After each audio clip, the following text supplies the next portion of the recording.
नमस्कार, सत्यदर्शन न्यूज मध्ये आपले स्वागत आहे. मी पायल शहा.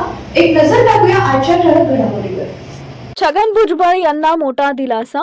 राष्ट्रवादी अजित पवार गटाचे नेते छगन भुजबळ यांना मोठा दिलासा मिळाला आहे. छगन भुजबळ यांची आता ईडीकडून देखील महाराष्ट्र सदन घोटाळा प्रकरणात निर्दोष मुक्तता करण्यात आली आहे. महाराष्ट्र सदन घोटाळा प्रकरणात अनेक वर्ष चौकशी सुरू होती, मात्र पुरावे अभावे असल्याचं स्पष्ट होत असल्यानं तपास यंत्रणांनी त्यांची निर्दोष मुक्तता केल्याचं सांगितलं जात आहे. आधी एसीबी कडून छगन भुजबळ यांना मोठा दिलासा मिळाला होता. त्यांची या प्रकरणातून निर्दोष मुक्तता करण्यात आली आहे.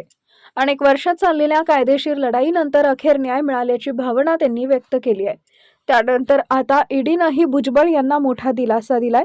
ईडीकडून छगन भुजबळ यांची या प्रकरणात निर्दोष मुक्तता करण्यात आली आहे.